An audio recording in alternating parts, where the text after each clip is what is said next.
President Obama in Israel. Will the trip bring about any political change, or is it just for show? Plus, the Texas town at the center of a high school football battle, and all because of a group of cheerleaders who are not backing down from their faith. And see why the U.S. Justice Department wants one German family deported, and what that could mean for the rights of homeschoolers here in America. All this and more tonight on NewsWatch. Good evening. I'm Mark Martin. And I'm Heather Sells. President Obama is in Israel today, and he is promising that the United States is committed to the security of its ally. Middle East Bureau Chief Chris Mitchell tells us what else to expect from the president's trip to the Middle East. President Obama stepped off Air Force One in Tel Aviv and conveyed his greetings to the Israeli people. Thank you so much. Good to see you here. It's wonderful to be here. The visit is dubbed Unbreakable Alliance. Some have called it a charm offensive. According to polls, many Israelis don't trust Obama, but Obama says this is his chance to connect with the Israeli people. I see this visit as an opportunity to reaffirm the unbreakable bond between our nations, to restate America's unwavering commitment to Israel's security, and to speak directly to the people of Israel and to your neighbors. To emphasize America's security commitment, Obama viewed an Iron Dome anti-missile battery, a project the U.S. helped to develop. Israeli ministers expressed their hopes for the visit. The president's speech was, I think, a very successful, very good speech, very friendly, and let me even say a very pro-Zionist speech about Jewish heritage, about Jewish state, about the very strong bonds. The security ties and economic ties, and more than anything, the joint values are the real bond between the two peoples. And I do hope that this very exciting visit will be translated into a set of very positive actions. Israeli television diplomatic reporter Udi Siegel says the region changed during Obama's first term. After 4 years of a lot of disappointment, shifted power here, that Egypt became an Islamic country, I think Obama understands that he needs to speak first to the people of Israel, to the leader of Israel. From the start, both Israel and the U.S. downplayed any idea of major breakthroughs. The president is not coming, as previous presidents have, either to lobby for a specific policy in the way that only U.S. presidents can do, or to take a victory lap upon the success of a policy. Still, there's need for serious discussion. I think Iran is probably the biggest issue, and I presume Obama will say the same things that he's been saying. And then there's the stalled Israeli-Palestinian peace process. President Obama is scheduled to visit Palestinian-controlled Ramallah on Thursday. Then Friday, it's the Church of the Nativity in Bethlehem. There, Palestinians showed their disappointment with the president's first term by trashing a giant Obama poster. It doesn't do anything for the Palestinian people.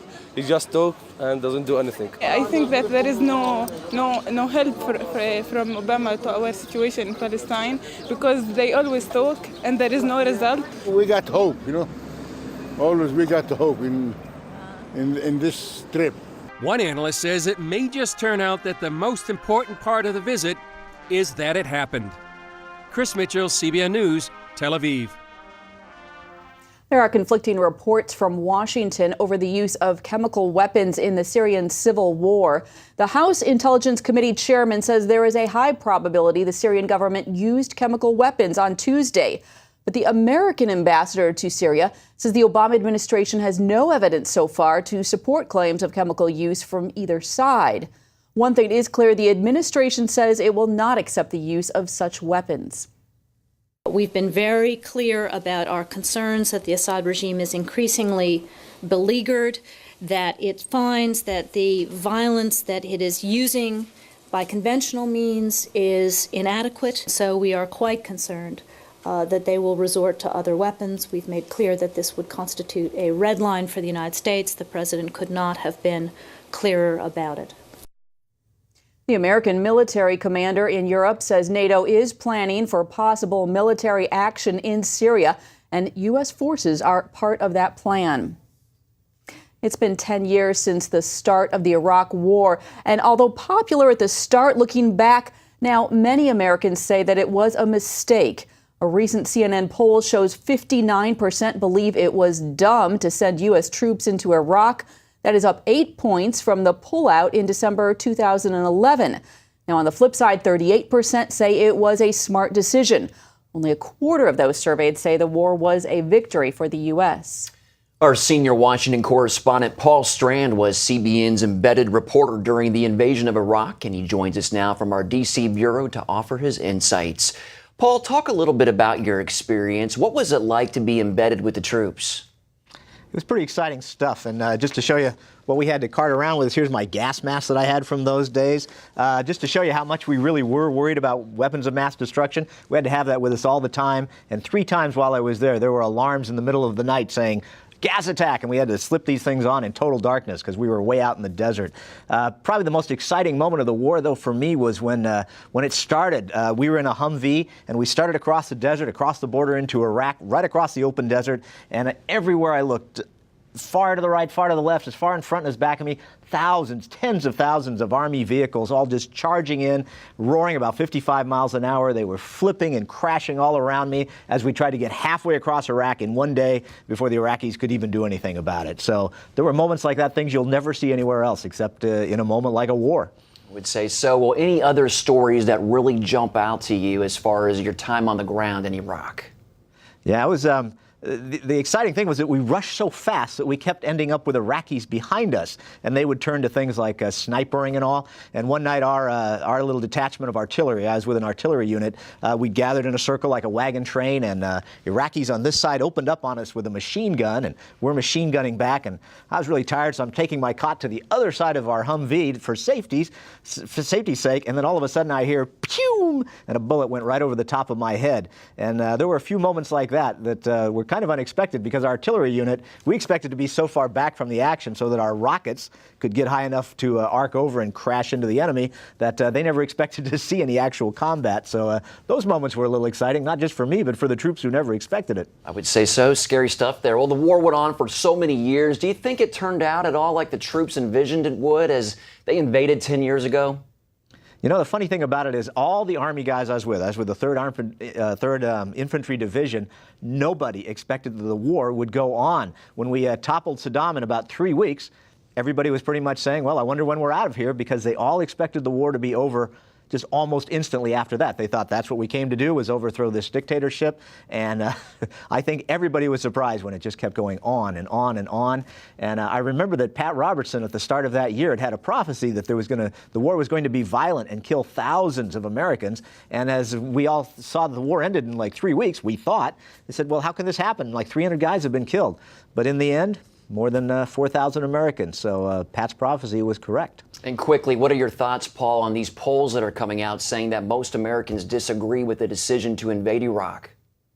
Well, no surprise, since we didn't find the weapons of mass destruction. And I think the Iraqis felt that, they got rid of their dictator. That was nice that we did that for them. But then they ended up with all those years of war. Saddam maybe killed thousands of them a year, but that war killed tens of thousands of them. So I think I see why they're unhappy. And I think Americans not seeing the weapons of mass destruction and all, they aren't too happy about it either. But like I said, when we were there, we expected them any second. All right. Well, thanks for your insights, Paul. Appreciate your time.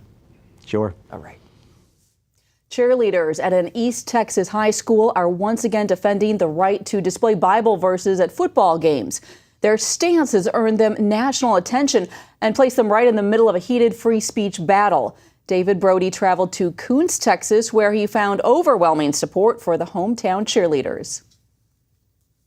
Across the nation, we're known as the best. The Coons High School cheerleaders may seem like typical teenage girls. In reality, they're anything but. Take a look at these banners the Coons football players run through just before their games. The cheerleaders began writing Bible verses on them last fall. I had a chance to meet up with the team, and I asked them why they boldly decided to put their faith on display. We're just all Christians, and we believe that the Bible is from God, and so if it's from God, why not? That's what we were thinking. Like, it's a positive message and it's uplifting. The girls' zeal for God's word was so contagious that it not only inspired their own football team, it caused the opposing teams to want to do the same thing. They also began writing scriptures on their banners. But a national atheist group, the Freedom from Religion Foundation, filed a complaint with the superintendent. They said Bible verses should not be displayed at football games because that basically meant the school was supporting a particular religion. The Texas Association of School Board Lawyers agreed. The cheerleaders said that was a violation of their free speech, and they filed a lawsuit. Their attorney, David Starnes, is working with Liberty Institute on the case. This case is really all about the rights of students to express their sincerely held religious beliefs at school. The United States Supreme Court said that students do not leave their constitutional rights at the schoolhouse gate. The case went to court last October, and a judge ruled the cheerleaders could continue to write scriptures on the banners for the rest of the football season. Late last month, the school board brought the issue before the community to hear their opinions. The cheerleaders stood up for their faith once again and received overwhelming support from the local community. They're good kids. They've been raised right. They know what they believe, and they weren't afraid to stand up and say what they believe and to take whatever came with it. Koontz is a small town in East Texas, just a few thousand people or so. As a matter of fact, the town's claim to fame is that they are home to the only pair of married armadillos in the entire world. But now, the cheerleaders have replaced those armadillos. Even the Texas governor and attorney general have publicly supported the cheerleaders. The attorney general honored them at a recent banquet, and he told me he is proud of the girls for standing on the founding principles of this country. When you have the courage of your convictions, you can be a messenger for the entire world. These are girls who one day were cheerleaders, and they were transformed into community leaders. Texas and this country are better and prouder because of them. What's going on in the school? What is everybody saying in the school? Are you guys like, you guys are like the cool, famous cheerleaders, aren't you? We're still the same people we always were. I mean, this has just helped our football boys and us come closer to each other. But I mean, everything is still the same at school.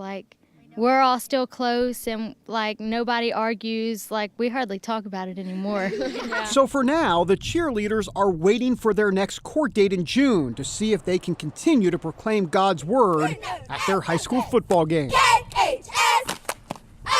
David Brody, CBN News in Koontz, Texas. Great to see teens bold about their faith. Well, coming up, a late season snowstorm slams millions of Americans. We'll show you where.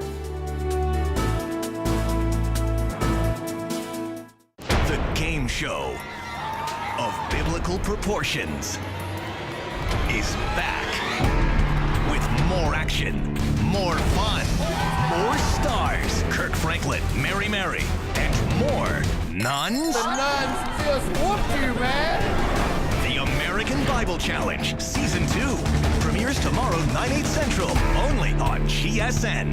Visit gsntv.com to find GSN in your area. Jim is 38, mortgage, married, 3 great kids. He wants to protect his family with a $500,000 term life insurance policy. What do you think it'll cost him? $100 a month? 60? 40? Actually, none of the above. Jim can get a $500,000 policy from a highly rated insurer for under $19 a month. His secret? SelectQuote. SelectQuote is impartial. They'll comparison shop the pick of insurance companies like these to give you a choice of your best prices. SelectQuote has great savings on term life for women, too. Jim's wife, Deidre, can get a $500,000 policy for under $16 a month. SelectQuote has helped make term life insurance affordable for hundreds of thousands of people since 1985. How about you? Just call this number or go to SelectQuote.com. SelectQuote. We shop, you save. The game show of biblical proportions is back with more action, more fun, more stars. Kirk Franklin, Mary, and more nuns. The nuns just whooped you, man. The American Bible Challenge Season 2 premieres tomorrow 9/8 Central only on GSN. Visit gsntv.com to find GSN in your area. Well, today may be the first day of spring, but winter isn't going out quietly. Yeah, it's holding on. Millions of Americans in the eastern half of the country are seeing a new storm. And as Charlene Israel reports, it's bringing more snow, ice, and even tornadoes.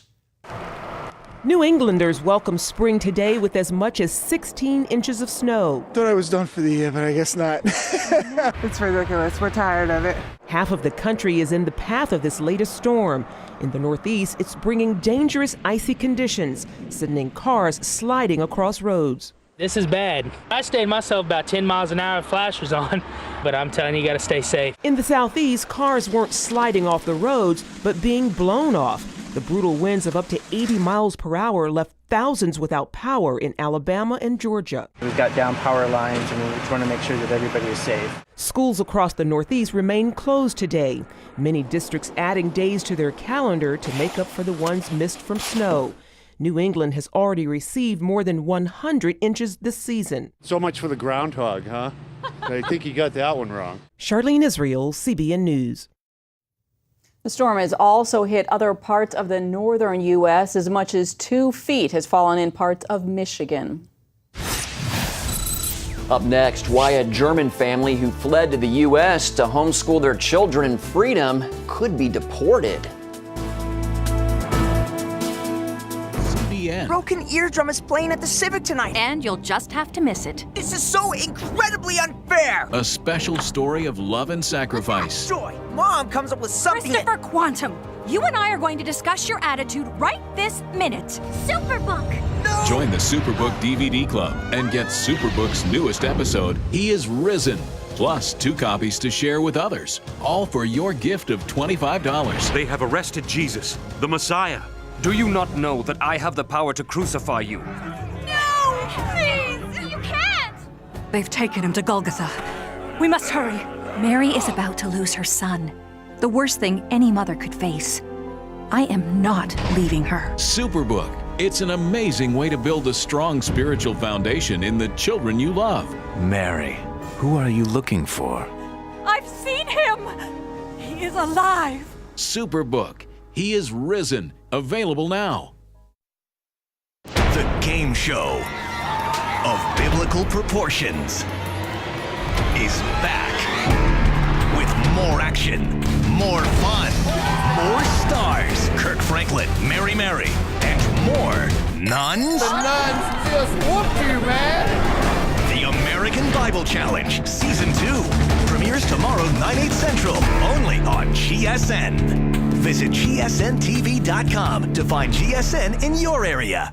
When you're driving along and your cell phone rings, do your eyes instantly go off the road? Then you need to get a grip. Hi, David Jones here with the new GripGo, the most versatile hands-free mount that will instantly grip any phone for safe driving. Just attach the suction cup to your windshield or dash, and GripGo grabs your phone ultra fast. Then it peels right off. And don't worry, there's no sticky residue left behind. The 360-degree pivoting mount allows you to always get the perfect viewing angle. It's even strong enough to grab and hold this expensive smartphone out the window. Yet it comes right off with ease. That's the advantage of GripGo. You can get the amazing GripGo with dashboard mount for only $14.95. We'll send you a second kit free. Just pay separate processing and handling. Get 2 complete GripGo systems for just $14.95. To order GripGo for $14.95 plus processing and handling, call 1-800-709-5259 or order online at getgripgo.com. The game show of biblical proportions is back with more action, more fun, more stars, Kirk Franklin, Mary, and more nuns. The nuns just whooped you, man. The American Bible Challenge Season 2 premieres tomorrow 9/8 Central only on GSN. Visit GSNTV.com to find GSN in your area. It may be surprising, but in both Germany and Sweden, homeschooling is illegal. Now, the United States Attorney General says homeschooling is not a parent's right. So what does that mean for American families? Dale Hurd takes a look in tonight's Focus Report. This German family came to the U.S. 5 years ago, hoping to find refuge. because they wanted to homeschool their children in freedom. And a federal judge granted them asylum, but the Obama administration's Justice Department has been trying to deport them, saying that homeschooling is not a right. The case is before a federal appeals court. Uva and Hannelore Romeike began homeschooling in Germany because they didn't want their children exposed to things like witchcraft and graphic sex education, both taught in German schools. Also, there were stories where they were encouraged to ask the devil for help instead of God, and actually the devil would help. We found out what is in the textbooks. It's exactly the opposite from what the Bible tells us and teaches us, and we wanted to protect them. Homeschooling is illegal in Germany, except in rare cases. And many homeschooling parents are persecuted with fines, jail, or the loss of their children. Most homeschoolers in America are left alone by the government. But what if state and federal officials started to move against homeschooling? While homeschooling is legal in most European countries, in those nations where it is illegal, homeschoolers risk losing their children. Two of the worst nations for homeschoolers are Germany and Sweden. If you'd like to see what things might be like in America if homeschooling was banned, come to Sweden, where the government controls education and the homeschooling movement has been crushed. In fact, the head of the Homeschooling Association in Sweden, Jonas Himmelstrand, had to take his family into exile. They fled to Finland. We're in exile. We were forced out of our country. And that makes a stronger impact than I could ever imagine. This was our country. This is where we had our friends, our business relationships, and a whole lot of things, and now we're pushed away from it. Sweden is now one of the toughest places to homeschool. Michael Donnelly of the Homeschool Legal Defense Association. This is incredible for a nation like Sweden that calls itself a free nation, a democracy, so to speak. Ruby Harold Clausen, president of the Nordic Committee for Human Rights, goes even further, calling it a dictatorship where social workers tell parents what to do. Sweden seems to be a democracy, but it's far from it. It's a dictatorship. You have the social workers dictating how people are to live. You're not supposed to be different from anyone else in Sweden. Everyone is to be uniform. They want to have these cookie-cutter children.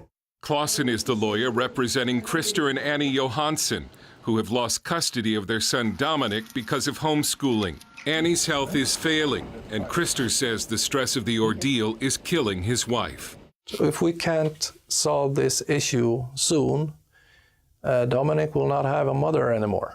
Nations like Germany and Sweden could learn a thing or two about parents' rights from, of all places, Russia, which is one of the freest nations in which to homeschool. Pavel Parventiev is a Russian family policy expert. We have a complete freedom of home education in Russia in terms of legality. The Russian Federation is sort of champion of human rights in this particular area. So, of course, I think it is a good example both for Germany and Sweden and other countries where home educators are persecuted. German homeschooler Jürgen Dudek has been taken to court every year for the past 10 years by the Jugendamt, or youth office. The youth office, I used to call it the Gestapo for the young. As soon as they step in, as soon as they get hold of you, you've really got problems. German homeschooler Dirk Wunderlich and his wife have lost custody of their children, although they're still allowed to live with them. He told us he expects to go to jail, but says he will never stop homeschooling. But I'm not afraid of this. It's only sad for my family, but I go laughing. You can do what you want.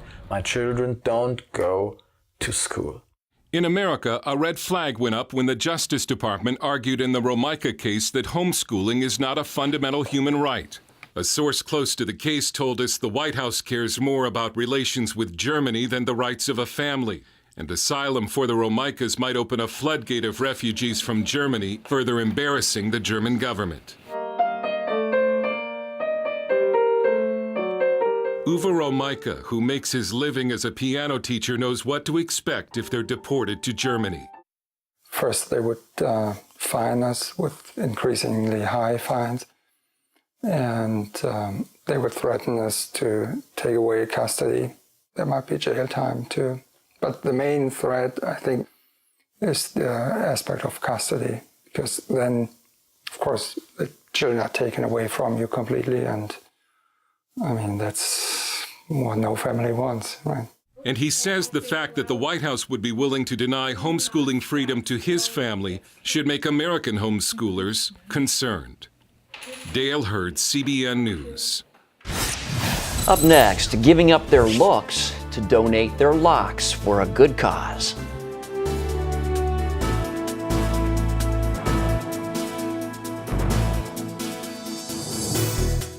The game show of biblical proportions is back with more action, more fun, more stars. Kirk Franklin, Mary, and more nuns. The nuns just whooped you, man.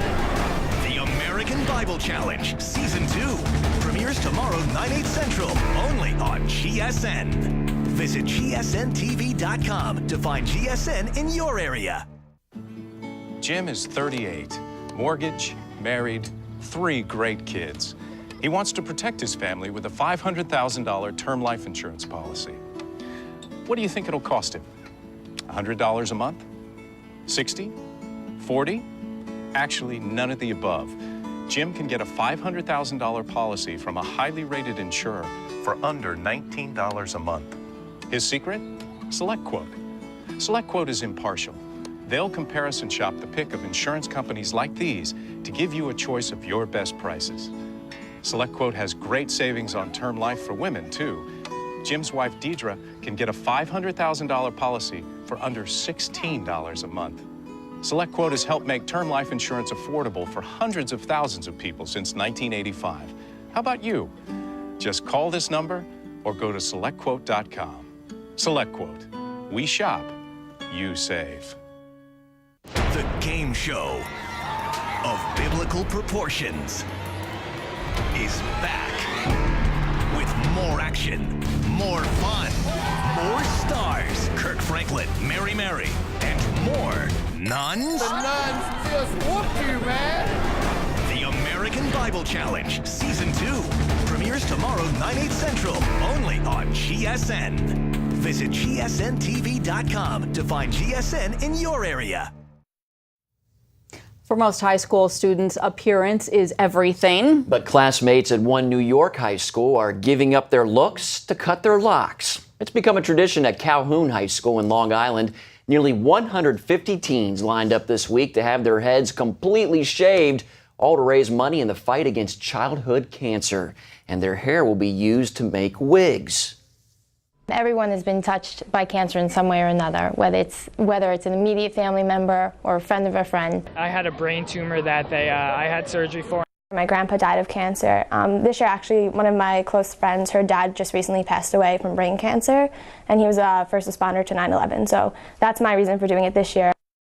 Wow, brave kids there. The school has raised over $350,000 in the past 7 years. Now, I have to confess, I did not see any girls getting their heads shaved, so I'm a little curious about that. Yes. We'll have to get down to the bottom of that. I was wondering about that too. That's all for this edition of Newswatch. Thanks for watching. Have a great night.